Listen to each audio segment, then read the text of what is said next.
Hey, buddy, what you doing? Is it Christmas yet? No, sorry, not yet. I can't wait for Christmas. Yeah, I can't wait for Christmas either. In fact, let's celebrate now.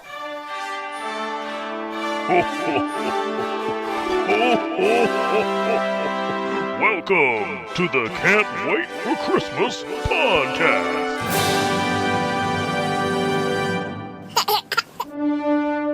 It's October 25th, 2018, and that means there's only 2 months left until Christmas. Today on the show, it's the ultimate holiday showdown. Halloween versus Christmas. Who will win? The answer might surprise you, but probably not. Also, we're going to put a twist on a classic holiday cookie recipe, talk about personalized Christmas ornaments, the possible return of Toys R Us, and we'll write another amazing Christmas TV movie. Okay, let's start the show.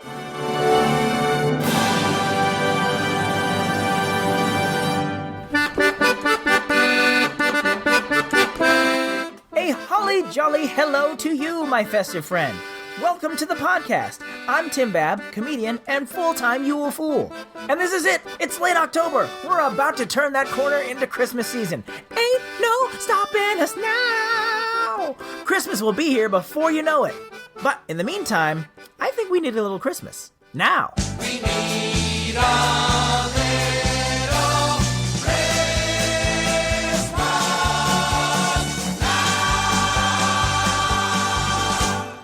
This tip is a recipe that comes courtesy of my lovely mother, who let me borrow her copy of the Better Home and Garden's Best of Christmas Cookies, 2018 edition. It's hot off the newsstands, my friend. It's a magazine filled with pages and pages of cookie recipes that are perfect for bringing a little Christmas to your taste buds. There's even a whole section of the magazine just dedicated to cookies made with breakfast cereals. And I remembered something about podcasts having to do with cereal being very popular, so I'm sure this is going to rocket launch us into superstardom as we make Cinnamon Crunch Snickerdoodles. Wait a minute. What's up, imaginary listener who sounds kind of like Kermit the Frog? Didn't you already do a Snickerdoodle recipe on the show? Well, yeah, but that was over a year ago, and this one has Cinnamon Toast Crunch in it. But there's a bunch of recipes that aren't Snickerdoodles, even in the cereal cookie section. Couldn't you have picked one of those? Look, I love Cinnamon Toast Crunch, and this is an excuse for me to eat a bunch of it, so just let me have this. Fine, do your thing.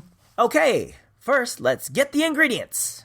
Okay, what you're going to need is 1 cup of butter, softened, 1.5 cups of sugar, 1 teaspoon of baking soda, 1 teaspoon of cream of tartar, 1/4 teaspoon of salt, 2 eggs, 1 teaspoon of vanilla, 3 cups of all-purpose flour, 4.5 cups of sweetened Cinnamon Toast Crunch flavored wheat and rice. Come on, we know what you mean. You mean Cinnamon Toast Crunch. Get that business. And of course, 1 heapin' helping of holiday cheer.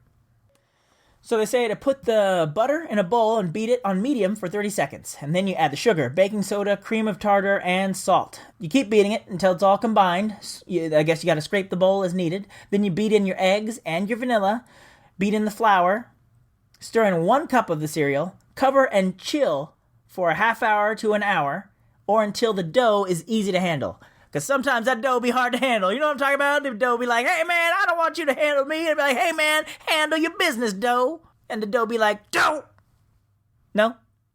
Alright, so then preheat your oven to 375 degrees, put the rest of the cereal in a bag, and then crush it until it's little delicious cereal dust. Then shape the dough into 1 1/4 inch balls, roll the balls in the crushed cereal dust goodness, and then place 2 inches apart on an ungreased cookie sheet. Then bake for 10 to 12 minutes or until the bottoms are light brown, not dark brown. If it's dark brown, you gotta start all over. Then let it cool on the cookie sheet for about 2 minutes, and then remove and cool on a wire rack, and this will make 48 servings of 1 cookie each. And now, while I taste these, please enjoy a word from our sponsor. We don't have any sponsors. Aw, but I want to eat the cookies. Too bad, Christmas boy. Fine, let's move on to our next segment, 5 Golden Things. 5 golden things. This time, we're talking all about Christmas ornaments. Wait, didn't you do a top 5 list of ornaments earlier this year? Yes, but this time I'm not talking about just any old ornaments. I'm talking about the special ones. Is this a new episode or a rerun? Oh, hush. You see, a lot of ornaments on our tree these days are just there because either they look good or they were on sale at the store. But then there are those ornaments that are unique to our trees, our families, and our homes because we made them. Whether you do it yourself with some arts and crafts or you personalize one of the ornaments we have at the Can't Wait for Christmas Zazzle store, these are the things we do to really put our own stamp on Christmas.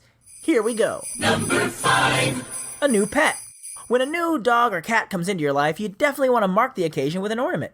Maybe even take a picture of the little critter wearing a Santa hat. Slap Fido's first Christmas and the year on there, and boom! You've got yourself a keepsake that you get to put on the tree every year to remember your special pal. Number 4. Vacation. Did you go to Hawaii this year? The Grand Canyon? New York? Did you visit Paris? Sydney? Hobbiton? Tulsa? Austin? Oklahoma City? Seattle? San Francisco too? Oh, sorry. Shout out to Huey Lewis in the News, but wherever you went, you know you took pictures, and vacation pictures are always the best because you're so happy to be out of the house that everyone has a genuine smile on their face, especially if you went to a Disney park. That photo you and your family took with Elsa, Spider-Man, Jack Sparrow, or the big cheese himself, Mickey, are great pictures to have on your tree for years to come.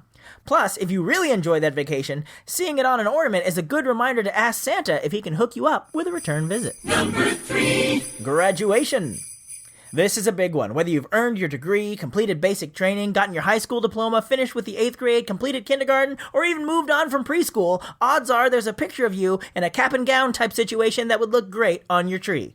And don't tell me that preschool graduations don't count, because those are some adorable photos. Number 2. Wedding. Speaking of great photos, your wedding day is filled with them. Even if you didn't get married near Christmas, those wedding photos look great on an ornament.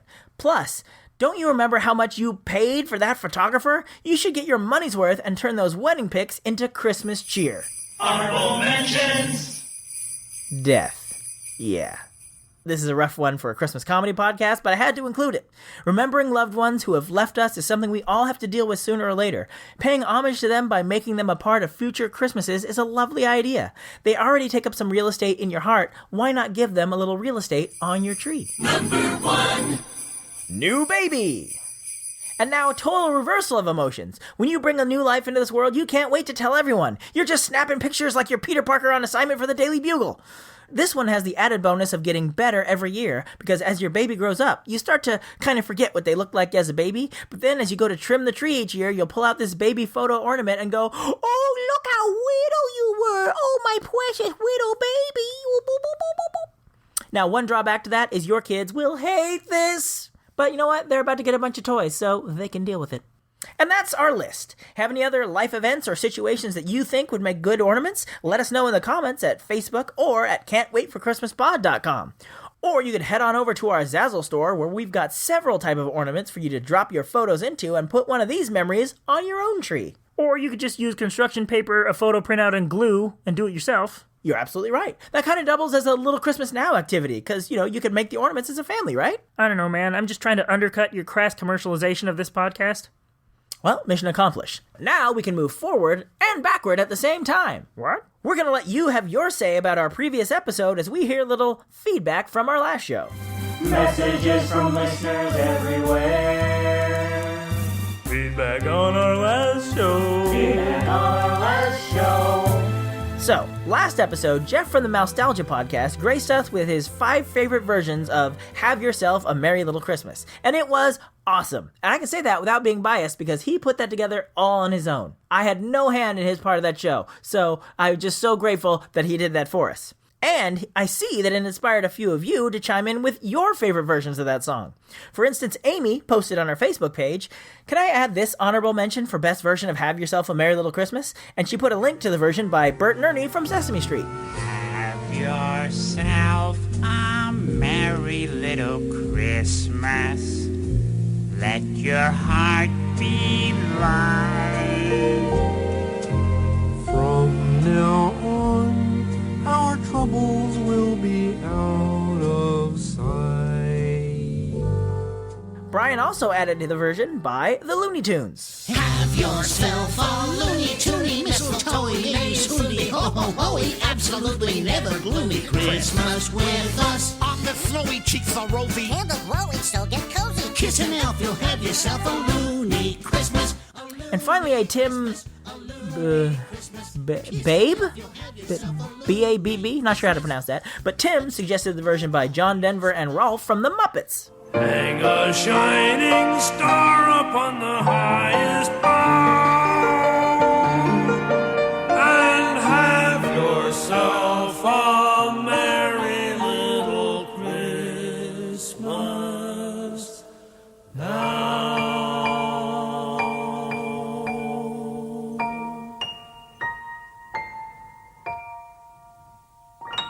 Good picks all. Thanks for writing in. Speaking of writing in, let's open up Santa Babb's mailbag. Santa Babb, he is gonna read some emails from you, or tweets, or Facebook messages too. Santa Babb, he is opening up his mailbag tonight.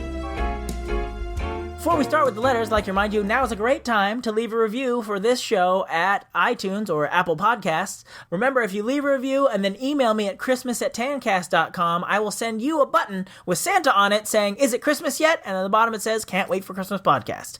So, leave those reviews. But in the meantime, let's get to the mailbag. This was actually meant to be part of our feedback from our last show a few episodes back, but due to a filing error on my part, we're just getting to it now. Sorry about that. It's from Ron, and it's in response to the episode where I talked about Christmas of 1983, and among the things I covered was it was the very first televised Disney's Very Merry Christmas Parade. So now you're up to speed, and we can read Ron's letter. Happy 3rd anniversary, and I love your show. Look forward to it each month. Thanks for the entertaining show. After your anniversary show, I remembered that my beautiful wife Donna and I were on the 1988 Very Merry Disney Christmas Parade from Disneyland. We had gotten there as they were filming it in early November. Scott Valentine from Family Ties went down the row of people asking them to scream to ride Splash Mountain. After Lisa, an actress that was supposed to be there, screamed, he went to my wife, standing to my right. She let out a blood-curdling scream and Scott said his line, "Not bad." The director yells, "Cut," and asked him to do it again. This time, Scott came to me after Lisa. I could have let out a real scream, but I thought I'd go for the funny. Always go for the funny, but I don't need to tell you this, because I knew that his line was going to be, "Not bad." And it got a laugh. I think the reason Scott chose Donna and I was because we were wearing Mickey Mouse sunglasses. Donna also looked very cute, wearing her I Believe in Santa Claus sweatshirt and garland in her hair. I searched for years for this clip. Then Dave from Mousetalgia found it and sent it to me, which I was very thankful for. By the by, yes, my Christmas tree is still up from last year. I may need to dust the ornaments soon, though. Thanks again. Keep doing the funny. Always go for the funny. Well, thanks for sharing that story, Ron. I hope you've had a chance to dust your ornaments. And, by the way, he even sent the YouTube clip. Let's take a listen to Ron and his wife Donna at the 1988 Disney's Very Merry Christmas Parade. How about this guy right here with Mickey on, huh? Now, you know this last drop is about 5 stories down. Can you handle it? Oh, yeah. Oh, yeah? And let's hear your Splash Mountain scream. Not bad, not bad. Well, Sarah, obviously the choice is going to be a tough one. Why don't we go back to you in the parade, and when we come back, I'll have the people all picked out. Awesome. Thanks again, Ron, and that was indeed not bad. One more letter before we move on to our feature today, and it's from Todd, who sent me a link to a news story. So technically, this is part of our news segment, All I Want for Christmas is News. Baby, all I want for Christmas is news. Yeah. Give me that news, baby. Yeah, news. So this concerns Toys R Us. Back in March, we did a whole episode on the rise and fall of this toy store chain. By the summer, they were gone. But apparently, not quite. At an event called Dallas Toy Preview, Jeffrey the Giraffe showed up wearing a cape that said, "Back from Vacation." Apparently, the company that owns the intellectual property, the Toys R Us name, as well as Jeffrey's name and likeness, have decided not to auction off those assets and essentially use them to reboot the brand as Jeffrey's Toy Box. And from the sounds of it, they are hoping to be in stores this November. And by in stores, I literally mean they would somehow open up mini stores inside existing stores. They haven't said which stores or how such lunacy would work, but here's my hot take on this. Yes, I have a lot of nostalgia for Toys R Us, and I would love to see it come back from oblivion. But this just seems unfair. Thousands of Toys R Us employees lost their jobs this year with no severance, and the companies that bought out Toys R Us a few years back with a leveraged buyout that saddled the brand with billions in debt now get to ditch all that debt and go back to making money using the assets? I feel like I must be missing a step here, and I fully admit I haven't been able to find enough facts out to have a fully informed opinion, but this seems like a raw deal to me. Hey, Scrooge, I thought this was supposed to be a comedy podcast. Quit bumming us out. Right you are, sir. Let's move on to our feature segment. With October 31st coming ever closer, I wanted to talk a little bit about that other major holiday of the back half of the year, Halloween. For some reason, Christmas and Halloween seem to be pitted against each other. They are the Marvel and DC of holidays, so I thought we might spend a little time comparing and contrasting these two mighty holidays. Let's start off with food. Oh, bring us a froggy pudding. Oh, bring us a froggy pudding. Oh, bring us a froggy pudding, and then disappear. Both holidays are known for giving you license to eat, but while Christmas you've got a full turkey dinner, or maybe ham, we got mashed potato stuffing, Halloween is all about that candy. And they keep putting that candy out in stores earlier and earlier. You think Christmas creep is bad? What business do I have buying a big bag of fun-sized Kit Kats in early September? I'm gonna eat them little buggers before it's even officially autumn, baby. There's also the dark side of food, the gross stuff. Christmas has fruitcake, and Halloween has candy corn. I don't know what it is about candy corn, but you love it as a kid, but then at some point, a switch flips in your brain as you grow up. And one Halloween, you put candy corn in your mouth and you're like, what is this? What is happening? Candy corn has betrayed me! Or maybe you still like it, I don't know, but I feel like most adults think it's gross. Then there's pumpkin seeds. Now these aren't gross, but the work-reward ratio is all out of whack. You gotta scrape them out of the pumpkin, clean off all that pumpkin goo, dry them out, salt them up, put them in the oven, say an incantation to invoke the spirit of Michael Myers, and then finally, you get to have a snack. Bad news is, it took you so long that it's actually Veterans Day now. Moving on to our next category, decorations. Wreck the halls with bones and spiders, fa la la la la la la la la. Christmas decorations are bright and colorful with twinkling lights, wreaths, trees, all sorts of merry delights. Halloween decorations are obviously a lot spookier, but there's no real rules, so you can make a silly display or a scary display or anything in between. Skeletons, ghosts, zombies, monsters, witches, vampires, pirates, aliens, spiders, bats, rats, so many ways to Halloweenify your house, and we haven't even gotten to the main one, the jack-o'-lantern. I feel like when I was a kid, all jack-o'-lanterns were pretty much the same. Triangles for the eyes and nose, a crooked smile with 1 or 2 teeth tops. Now they got these pumpkin carving toolkits and stencils where you can chisel Freddy Krueger's face into the pumpkin with all kinds of crazy detail. Just like how Christmas lights used to be just a few strings of lights tacked onto your roof, and now it's all inflatables and programmable LEDs, laser lights. Progress has definitely been made for both these holidays in the last few decades. Next up, music. Oh, scary bells, bring your ghostly car. Oh, what fun it is to scream and terrorize us all. Ah! On the surface, Christmas is Halloween beat, hands down. Christmas has so many wonderful songs, and there's not really such a thing as a Halloween carol. But just like Christmas swallowed up songs that weren't necessarily written for Christmas, like Jingle Bells or Winter Wonderland, Halloween has snatched up some songs of its own, like Ghostbusters, Monster Mash, and of course, Michael Jackson's Thriller. Then there's the theme to John Carpenter's Halloween, or the song This Is Halloween from The Nightmare Before Christmas. Which leads us straight into our next category, movies and TV specials. 'Twas a long time ago, longer now than it seems, in a place that perhaps you've seen in your dreams. For the story that you are about to be told began with the holiday worlds of old. Now you've probably wondered where holidays come from.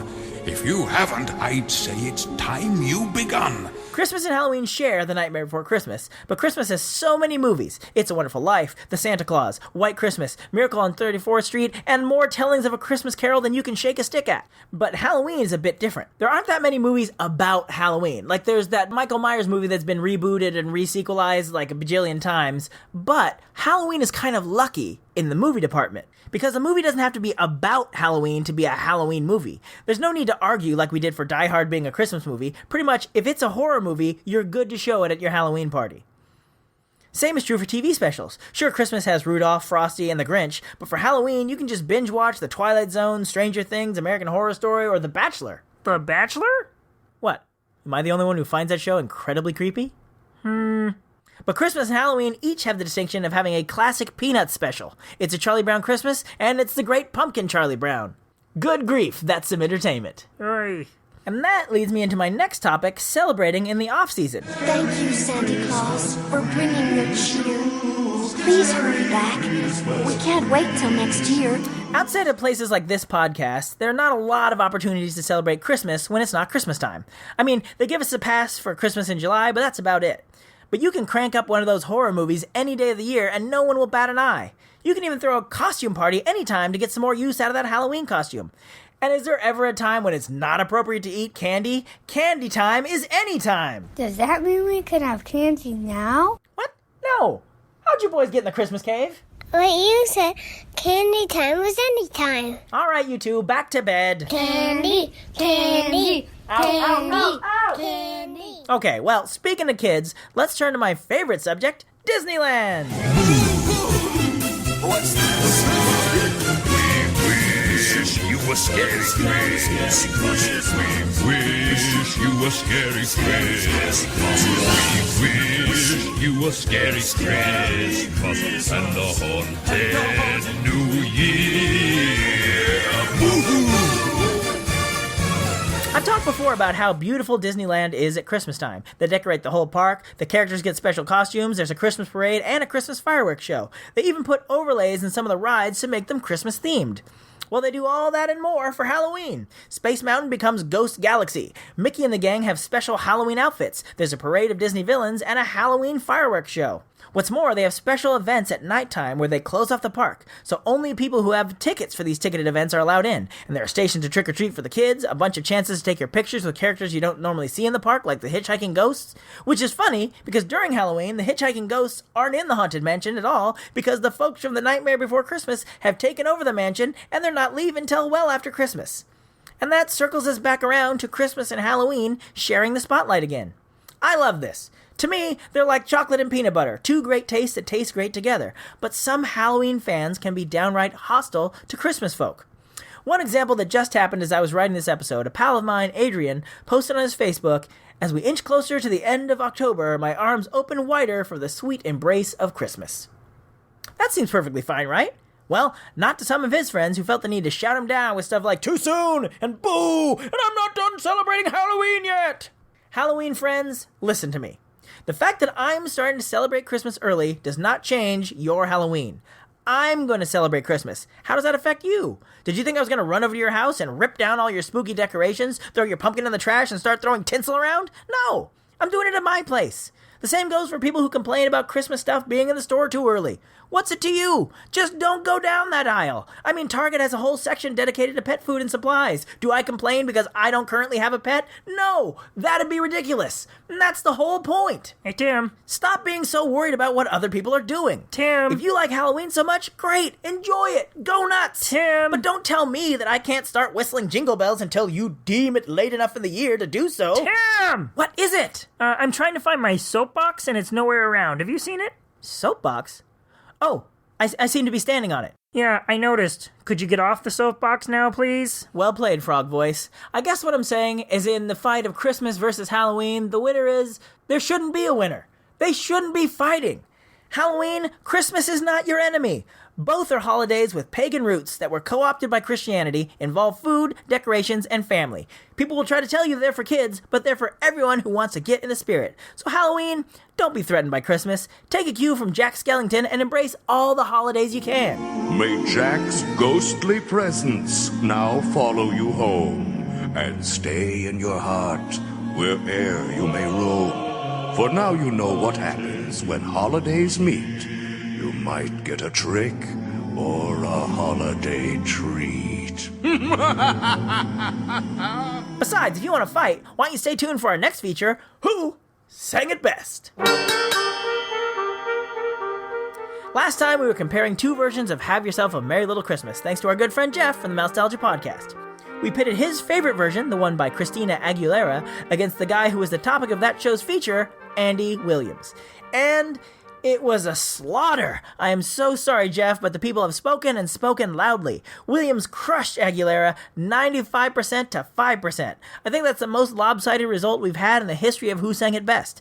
In fairness, Andy Williams' nickname was Mr. Christmas. Kinda hard to compete with that. Well, thanks everyone for voting, and we'll see if we can come up with a more even matchup in our next Who Sang It Best. Before we go, it's time for your people to call my people, babe. We're going to do a big Hollywood meeting as you help us write a Christmas TV movie with all the hallmarks of a great Christmas movie. We've been doing this all year. We all love those Christmas movies on the Hallmark Channel, even if they can get a little predictable. So I thought, what if we could just write our own? So I stripped out some of the main details and asked you to fill them in. I posted on our Twitter, Facebook, and Instagram looking for a vacation destination, a state, a place to stay, a Christmas-related noun, an adjective, and a regular noun. I only posted a few days before this episode dropped, so thank you to our friends who stepped up in a hurry. So thank you to Tom, Simon, Luke, Sean, Jen, Weston, Vic, Michael, Linda, Sherry, Leslie, April, Arthur, Brian, Paul, Barrett, Robert, Alvin, Andrew, Charlotte, Lindsay, Jolly, Laura, and Marcus. Between all of you, you guys came up with Vegas, Vermont, yurt, mistletoe, robust, and xylophone. Put that all together and you get the next guaranteed Christmas ratings smash hit, the mistletoe yurt. When workaholic April is forced to take a 2-week holiday vacation, she's excited to learn that she has won a radio contest and a trip to Vegas for Christmas. However, it turns out the vacation is in Vegas, Vermont. Upon her arrival at Vegas, Vermont's most enchanting destination, the mistletoe yurt, she'll have to get used to the kind of holiday cheer she has purposely avoided in Christmases past. When another guest at the lodge, Simon, the robust stranger who has rubbed her the wrong way since they first met, finally breaks the ice with her, April not only begins to relax, but becomes the driving force behind a campaign to save the struggling yurt, whose promised mistletoe is nowhere to be found. In so doing, April learns about the power of kindness, xylophones, and love when you least expect it. I gotta say, as soon as I saw yurt, I knew this was gonna be comedy gold. Thanks again to everybody who chimed in. And if you want to get in on the next one, be sure to follow us on Twitter at ChristmasPod, Instagram, Can't Wait for Christmas Pod, and on Facebook, Can't Wait for Christmas Pod. We're actually getting close to 500 likes on our Facebook page. I don't know what that means, but it's a nice round number. So if you haven't liked us on Facebook, please do so, and tell a friend. Or 25. Speaking of round numbers, as of this recording, we are just a few away from 100 Apple Podcast reviews. Remember, if you leave a review and then email me at christmas@tancast.com, I'll send you an Is It Christmas Yet button from our Zazzle store. Speaking of our Zazzle store, you'll find the link to those ornaments I mentioned earlier in the show notes of this episode at can'twaitforchristmaspod.com. You'll also find the recipe for the Cinnamon Toast Crunch snickerdoodles. And that's gonna do it for today's show. We'll be back on November 25th, but check your feed a few days early on Thanksgiving. I believe we'll have a special treat for you. Cryptic mystery. Okay, get out there and play nice with the Halloween folks, and until next time, keep laughing all the way.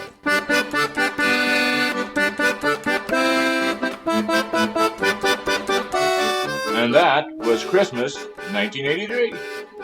Actually, Dad, it's 2018. Oh. Ho, ho, ho. Thank you for listening to the Can't Wait for Christmas podcast. If you like what you hear, please subscribe to us on iTunes, or we're available on Stitcher and Google Play as well.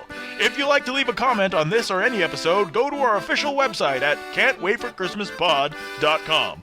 While you're there, you'll find a link to our official Zazzle store, where you can grab customizable t-shirts, ornaments, bumper stickers, and all sorts of other Christmas merchandise all year long. You can also connect with us on our Facebook page, facebook.com/can'twaitforchristmaspod. Or on Twitter, we are @ChristmasPod. Or you could always send us an email directly at christmas@tancast.com. The Can't Wait for Christmas podcast is part of the Tancast Podcast Network. We Wish You a Merry Christmas was performed by the United States Marine Corps Band, and this amazing version of Jingle Bells on the accordion was performed by the wonderful and talented Kristen Nowicki. All other music and sounds used in this episode are the properties of their individual copyright holders, and no infringement is intended. Okay, boys, did I forget anything? God bless us, everyone. Ho, ho, ho!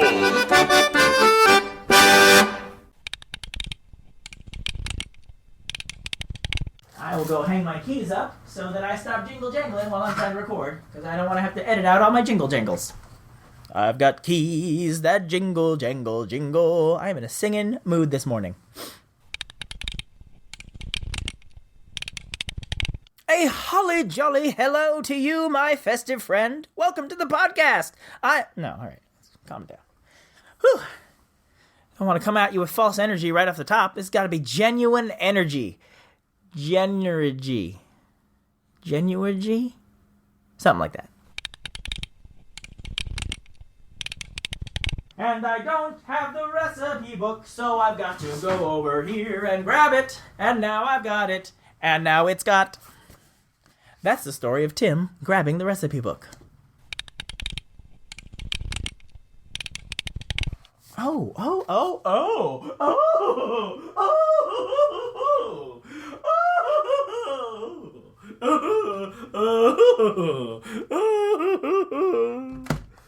Sorry, I realized that since this recipe only exists in this book, which you can only get on newsstands now, Better Home and Garden's Special Interest Publications Best of Christmas Cookies, 2018 edition. Anyway, since there's no way for me to put the recipe online, I'm going to actually text-to-speak myself saying it. Then I can just post that on the website, and then you can have the recipe and the instructions, and you can make these cookies at home. And won't that be delicious? And why am I starting to talk like Mrs. Doubtfire? Hello! Okay, I don't even remember where I was. Oh, that's right, A Little Christmas Now. Okay, first, let's get the ingredients. So I decided not to rewrite the recipe for my show notes, so I'm just gonna read it out of the magazine. But my notes in the show notes read, "Do it live!" Funny to me. But then there are those ornaments that are unique to our trees, our families, and our homes. But then there are those ornaments that are unique to our trees, our families, and our homes. I don't know why I can't say the sentence. Tim suggested the version by John Denver and Ralph from the Muppets. I called him Ralph. His name is Rolf. Okay. So, Michael, you say, does that mean we can have candy now? Does that mean we can have candy now? And then, James, you say, but you said candy time was any time. But you said candy time was any time. And now both of you go, candy, candy, candy, candy, candy, candy, candy, candy. Awesome. Thank you, guys. Candy. All right. It's not really happening. This is it's just for the show. Candy. What have I done?